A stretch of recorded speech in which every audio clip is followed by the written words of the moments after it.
Hi everybody, it's great to be back here again. Tomorrow it's Friday, Parashat Vayigash. We are really deep in the story of Joseph and about the brothers being reunited, which is a wonderful story. Of course, everything is always connected to the portion and these terrible terrorist attacks that have taken place this week and over the last period of last couple of months. It's been a huge rise in terrorist attacks and attempts. Those kind of things bring Israel together, people revealing their brotherly love to one another.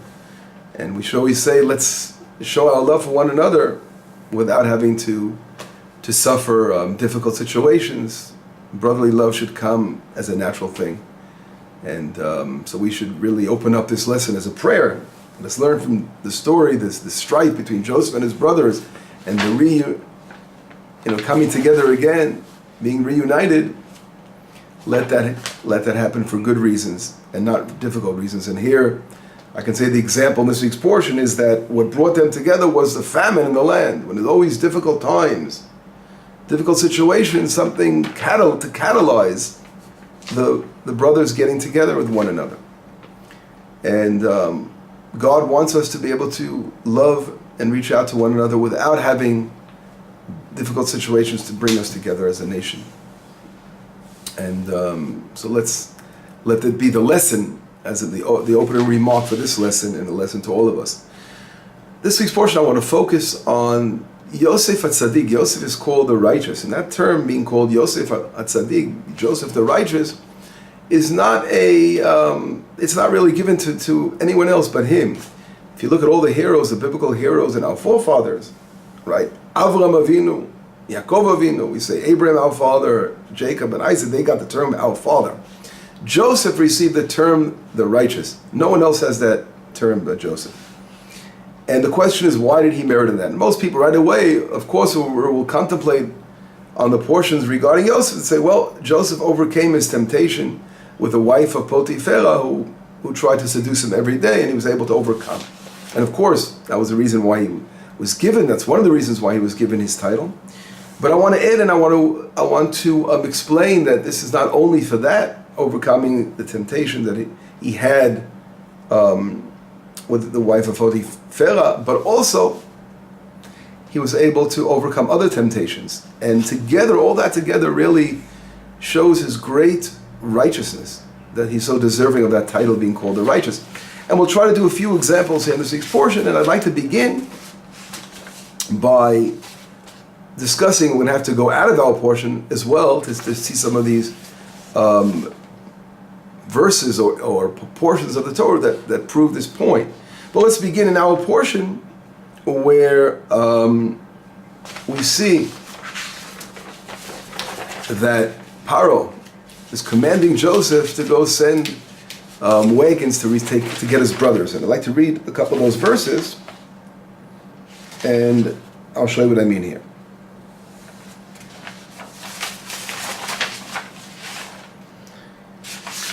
Start over here. Yeah, it's in chapter 45, verse number 17. And this is what the Torah says. It says like this: Vayomer Paro, and Paro says to Joseph, Yosef, Emor elachecha, tell your brothers, Zot asu, this is what you have to do. Ta'anu et be'irchem ulechu bo arza Canaan, load up your animals and go to the land of Canaan. Ukechu et avichem vet batechem uvo elai, and take your father and their houses and come down to me. Vetna lachem et tu be'eretz Mitzrayim v'chlu et chelev haaretz, v'chlu et chelev haaretz. Let them come down to Egypt, and I will give them the fat of the land. So Paro is offering to bring down these immigrants from Israel, come down to Egypt, the whole family, and let them join. And then in verse number 19 is a strange verse. In the verse number 19, chapter 45, it says, V'ata tzuveta, you are commanded, zot asu, you must do this. Kechu lechem me'eretz Mitzrayim, agalot, take wagons from Egypt, litabchem, for your children and your wives, and bring it to your father and bring him over. And then it says, it goes on to say, your eyes should not have mercy on your vessels. You have to leave certain things in Israel, leave them there, because you have all the Ki kol tuv, all the goodness of Egypt is before you. Now here in verse number 19, what is the difficulty in the verse that our commentators relate to is that what does it mean, vatatsuvet, you are commanded? He could have just said, do this. But why does it have to sort of stress that Paro is saying, you're commanded, Joseph, to do this? And here is a very interesting remark, explanation by Nachmanides and by the Rabbeinu Bachye. Nachmanides says like this, and I'd like to read his explanation. He says, Amar davar bitzavalo. He said it in a commanding fashion to Joseph. Why? Midato Mose Yosef ki enenu sholeach yad b'hon hamelech. Because Joseph already declared that he does not touch anything that doesn't belong to him. That has to do with him. Don't forget, he's a great leader in Egypt. But he's so careful with the honoring and respecting and being totally the reliable servant of the king as a second in command. He's the most reliable person possibly. And he already says, V'lo yada ito me'uma. He had that when he was way back when he was working for the servant. He was a servant of Potiphera, right? Or Potiphar. Or Potiphera has two names. Sometimes it's called Potiphar, called Potiphera. He was the minister of Paro. And when he was in his house, Yosef had that expression, V'lo yada ito me'uma. He did not, the head of the Potiphera had nothing to be worried about, nothing to be concerned about. Everything, he put Joseph in charge of everything in his house. And Joseph was totally reliable.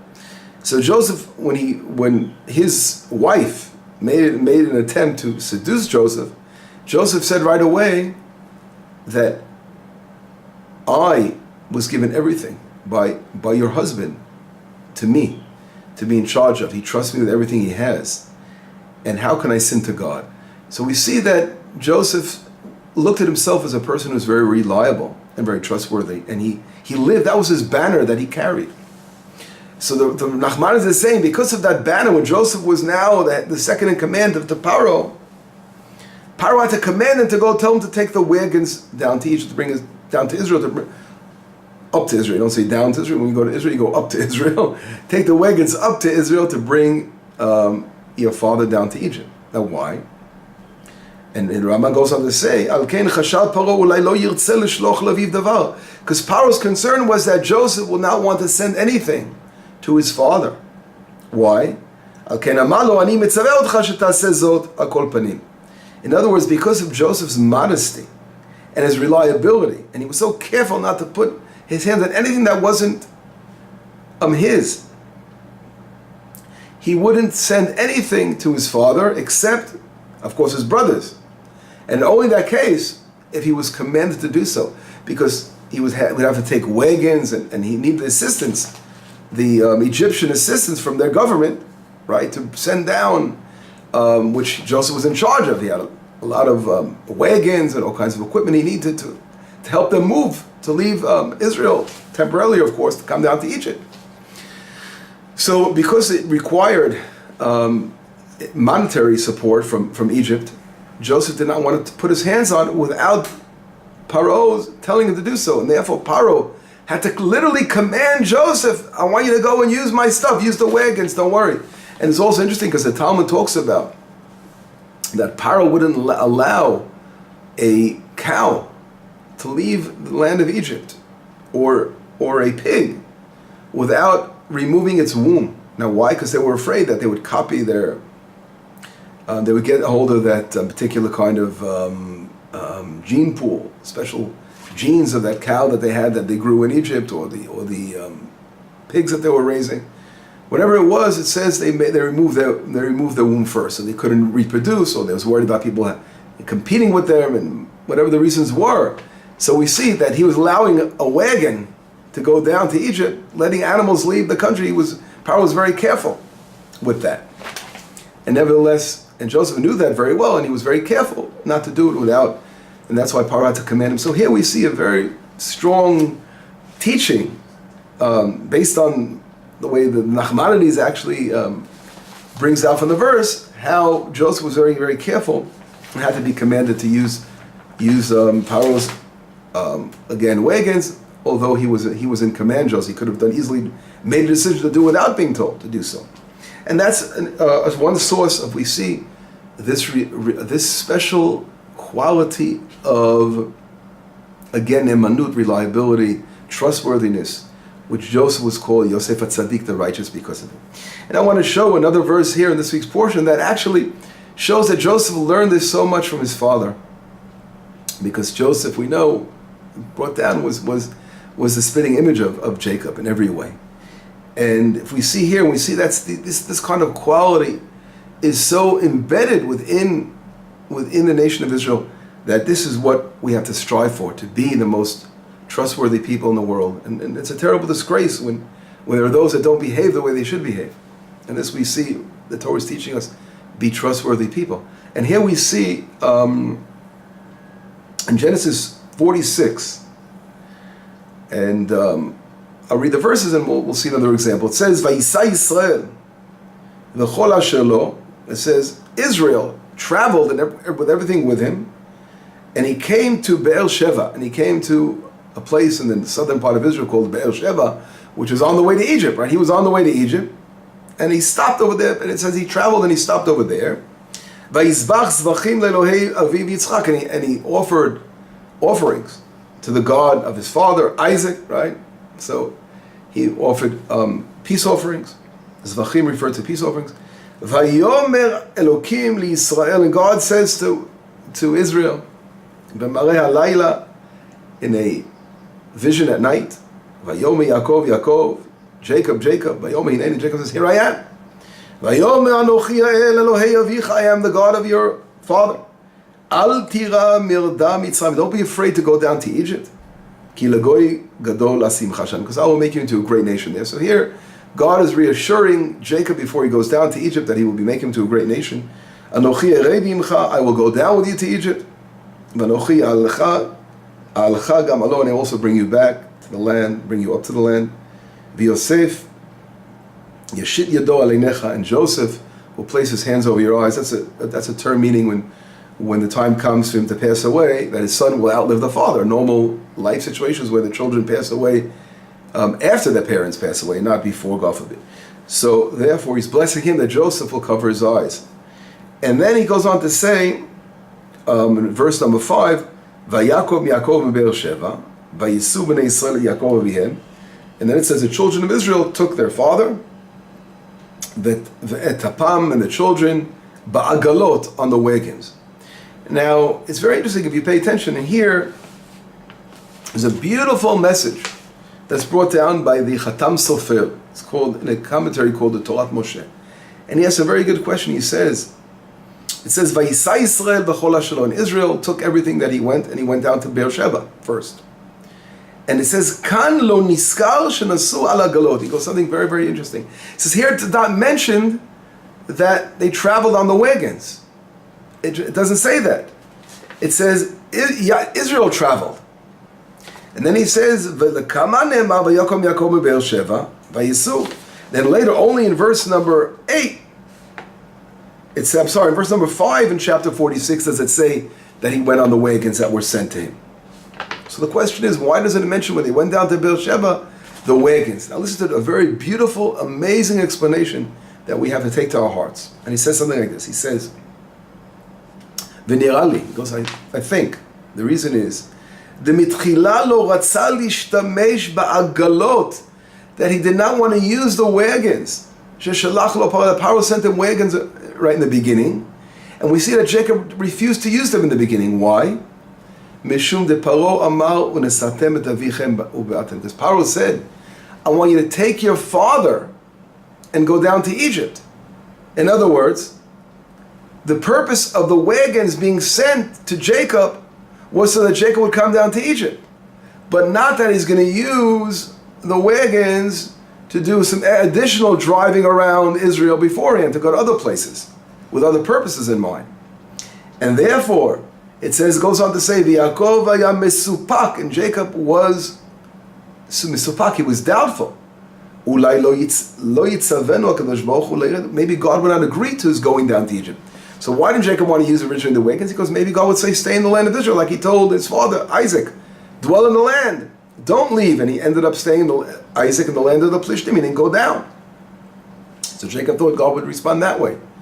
And he goes, and the fact that if he would end up having to stay in the land, Paro did not send the wagons were conditioned that only to bring him down to Egypt, but not to be going to other places in Israel or staying in the land. He couldn't use the wagons. It would be like borrowing something without permission. Ach be'Be'er Sheva, but only when in Beersheba, when God told him, don't worry, I'm going to go down with you to Egypt, then he was reassured that it's okay, and then he went on the wagon. So we see something amazing, an amazing Torah of the Chatam Sofer teaching here. That only you see how careful that Jacob was in using something that was given to him in the proper way. And this, of course, he passed on. This is the way he educated his children. This is the way we have to behave. By the way, he does mention an additional beautiful thing, the Chatam Sofer, is that he brought sacrifices. The Zvachim refer to Shlamim. Yireh Zevach Shlamim Shalmei Simcha, which Al Hodot Al Kol Hatzorot. He also brought sacrifices before he left to thank God over everything, that all the trouble that he went through, all the terrible misfortune he's been through, everything turned out that Yosef's alive now and it's a time to celebrate. So we see beautiful behavior on part of our great forefather Jacob, of course, in Joseph, who in every way followed his father's footsteps. And we see literally him going those same lines. And that is an amazing example.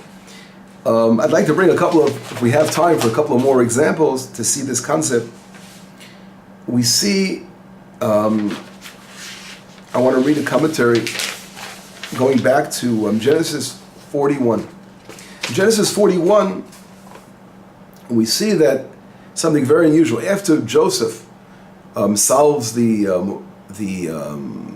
dreams that Paro had, and he's given that special position, we see that, and he's taken out of prison, we know the whole story, and don't forget that he was framed for trying to rape the wife of Potiphera. That's why he was placed in prison. And then Paro does something very, very interesting. We see, it says in, where is that verse I want to find? Well, I can't seem to find the verse at this moment. I don't want to make you wait for me to find the verse. But we see, oh yes, I did find the verse. Verse number 45 in chapter 41.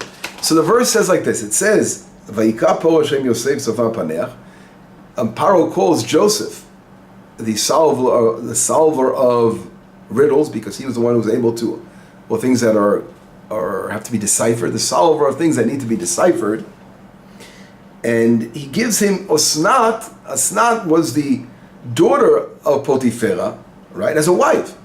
Now here, a very interesting question is, when Paro wasn't the father of Potiphera, Potiphar's daughter, right? He was the king of Egypt, right?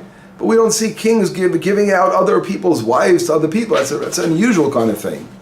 And that's really a question that's brought down by Rabbi Shimon ben Rabbi Avram Shmuel Binyamin Sofer. He was the grandson of the Chatam Sofer, which is interesting. I just brought you down a minute ago the Chatam Sofer, who gave that amazing explanation of Jacob's loyalty and being so careful not to do anything that wouldn't be honest in any way, his honesty. And here we see his grandson giving an interesting explanation about what I just mentioned here.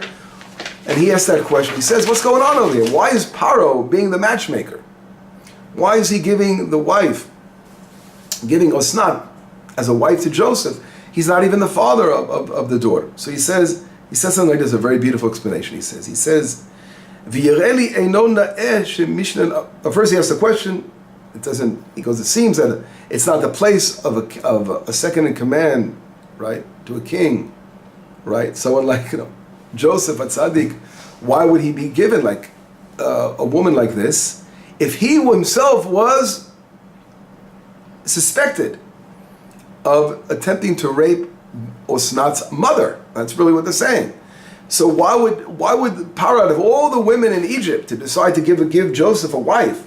Why would he choose, not only that it was unusual that a king gets involved in setting up, in matrimony, and setting up, making shidduchim, making up matchmakers, but also choosing the worst choice you could possibly think of, giving the daughter of someone that you were a suspect, you went to prison for being a suspect of rape, of attempted rape. So it doesn't make sense.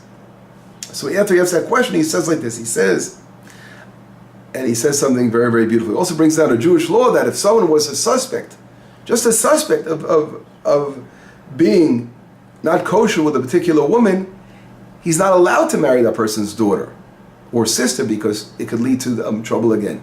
So our rabbis instituted a law that someone should not be allowed to marry someone like that because of the problem because of the smoke that's in the air, because of the rumor that's in the air. And he answers the question as he says, so why did he do this? And he says a beautiful answer. He says, L'chein natan lo asnat. That's the reason why Paro gave asnat to Yosef. Why? To show shadavar she'elilu alav, to show the whole world that this was a total frame. He was totally framed. And it was a total lie. There was nothing between them at all. And this way he would return 100% the honor to Joseph, that Joseph was given the daughter of that family. It was 100% return the honor that was taken away from Joseph because of the being framed in the first place. So this beautiful explanation again shows why Joseph was called Yosef Hatzaddik, why he was called Yosef the righteous, because he was again so honest and so trustworthy in every way. So that again is another example of what we were talking about.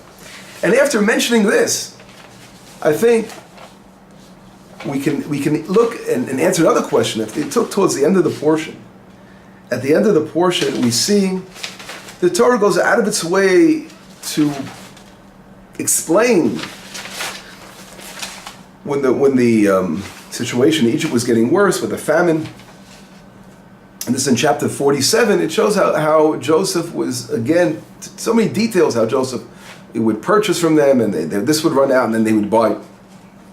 Then they would buy grains by giving animals, and finally they sold themselves because they couldn't have money to buy any grain anymore. It really went out of its way to really discuss and to develop the whole topic of famine in the land. And it seems a little superfluous or not necessary in the Torah to tell such a long story of the famine in Egypt. Why all the extra wordiness over there?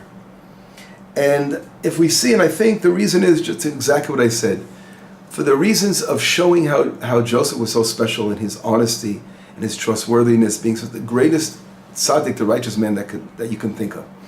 And we see here in Genesis 47, and I'll read just some of these verses. It says, "V'lechem ein b'chol haaretz." There's no more bread in the land of Egypt. Ki kaved ha'ra'av ma'od. All the whole world, it was terrible famine as well. And then it says, "Vatel eretz Mitzrayim." And then Egypt itself, Eretz Canaan, it speaks about Egypt and Canaan, or the surrounding lands. They were in terrible famine. And it says, "Vayilaked Yosef et kol ha'kesef hanimtza be'eretz Mitzrayim." And Joseph gathered all the money that was in Egypt.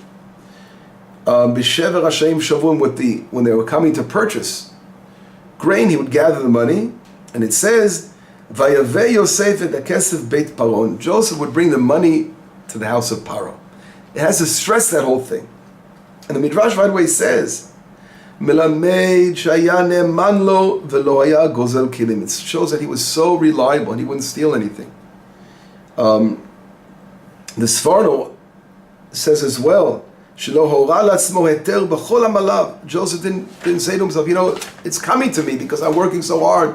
I should myself get some of the payment of all this. But everything he was careful to put inside the storehouses of Paro, in the bank, deposit in the vault, and to be very, very careful in every way not to put his hand on the belongings of Paro. Although he could have easily, leaders and governments we see, right, the second in command, it's coming to me, I'm one of their leaders here, why can I? He wouldn't take anything that wasn't rightfully given to him. And if we take all of that together, I want to mention one of the sources that a question comes to mind after we're seeing the reliability and the trustworthiness of Joseph, we have to somehow answer a question that comes up in mind. This question bothered me. And if we see in chapter 42, Joseph's brothers coming down to purchase grain because there's a famine in Israel and Jacob sends them.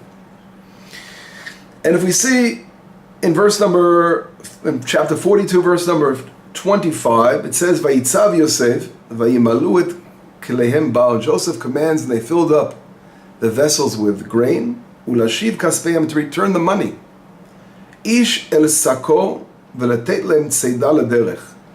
And Joseph commands his son Menashe, according to Chazal, his son, he says, Joseph, I want you to put the money back of each one of my brothers. Well, I wonder, it's interesting, he didn't reveal to his own children. Maybe he did tell his children that those were his brothers, but probably not at this point. But he says, I want you to give everyone back the money and put it inside the saddle, inside their saddles, right? In the bags.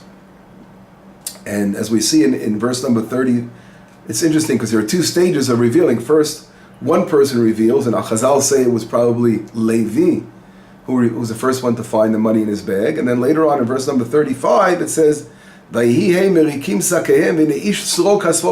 finds the money in his bag. Everyone finds it when they get home. And so we see over here, the question comes to mind right away. What is the question we have to ask ourselves? Exactly. What if Joseph is so careful with every penny, and the whole thing we mentioned now, how righteous Joseph is, why does Joseph here give back the money to his brothers? I mean, he had no right to do so, because if he was buying in behalf of Paro, if he's buying the money on behalf of Paro's place, right? He was just, the seller, but he didn't have the right to say, okay, this person's getting free. If he's so careful, of course he could have done so for sure. Any other circumstance, any other second in command to the king could have easily done that. These are my brothers, I'm giving them for free. I made that choice, I would have been probably legitimate. But not Yosef Hatzaddik. Yosef is so careful to scrutinize every one of his actions. But why here doesn't he do so? Now the second time around with the Gavia, which was his own personal cup, he can do that, right? Or putting the money back, they came back. He said, I'm getting it back again. I want to catch the crooks, right? He's trying to bring it back the second time. But here, for the first time, it seems to be very, very, it's very strange how Joseph could play with the money as if, he was doing the right thing after he was being so careful. So that is a question that came to mind. How do we answer this? I thought a couple of answers, possible answers. Number one, after the Torah is so careful to show us how careful Joseph is, for sure that testifies that here he couldn't have in any way done something wrong. For sure not. So what would be the explanation? Why did he do anything wrong?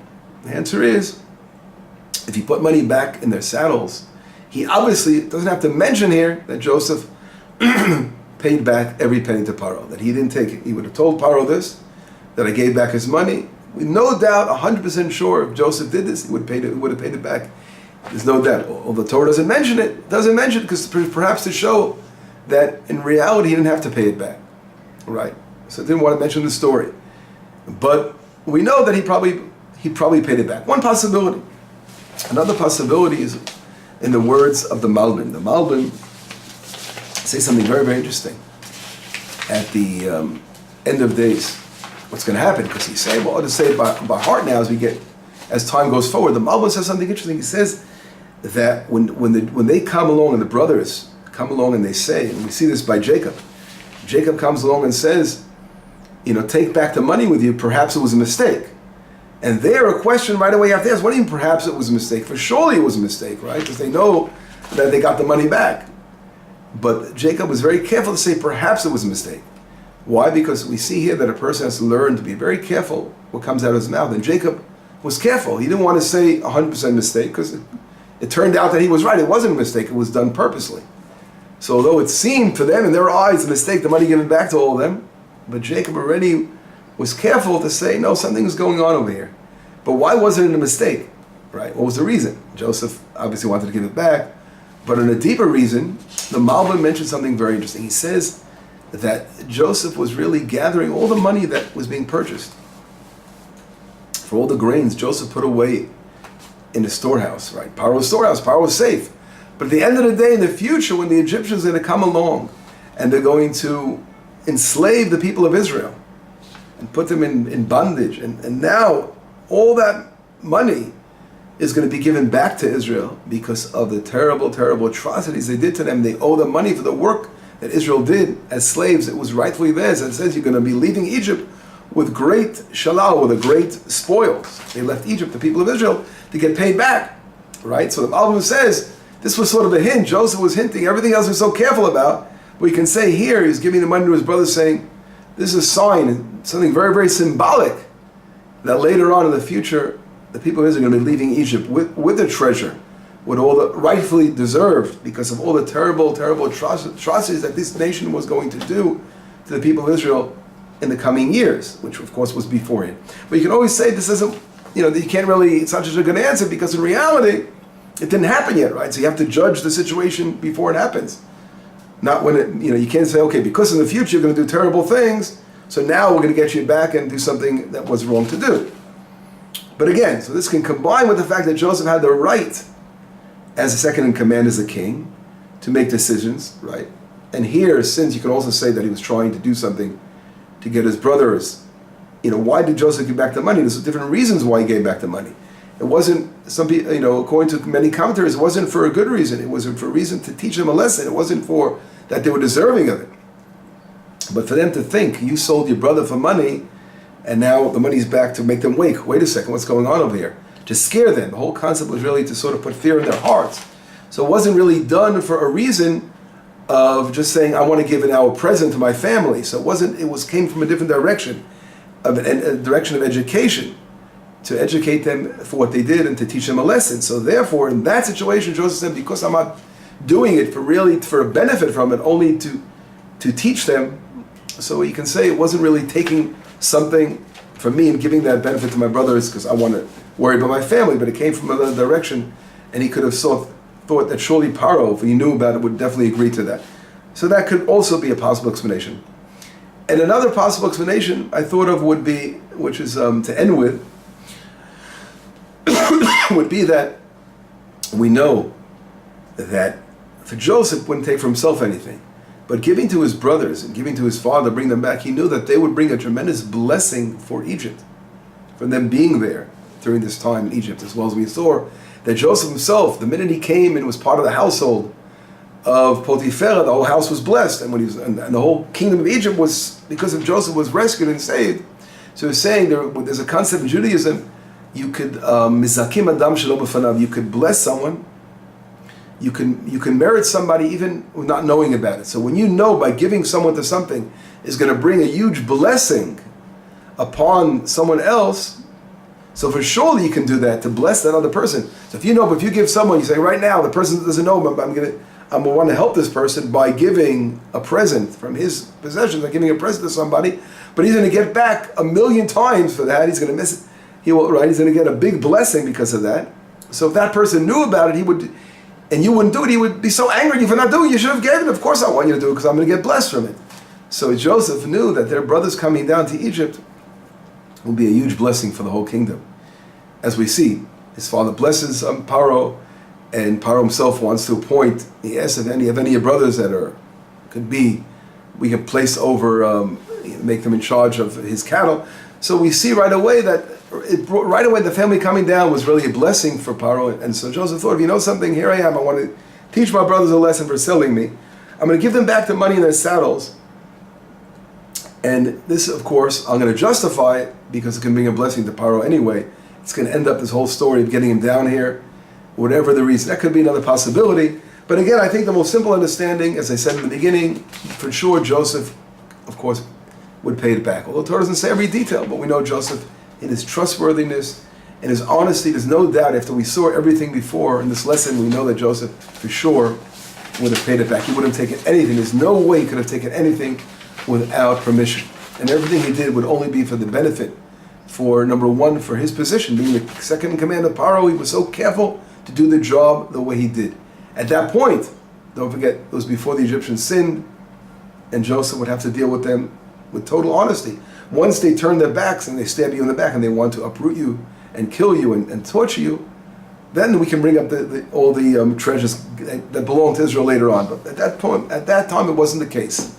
Although we're going to read about very soon, a new king comes along and forgets Joseph. Some people say it was the same king that totally forgot who they were.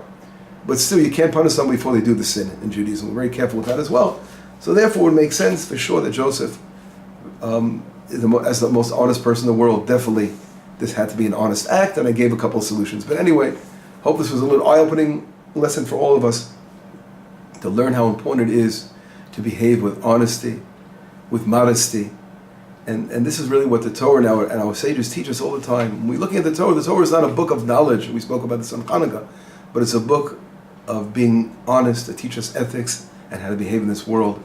And let us take these things to our heart and implement them in our lives. Shabbat Shalom, B'sorot Tovot, Yeshuot V'nechama.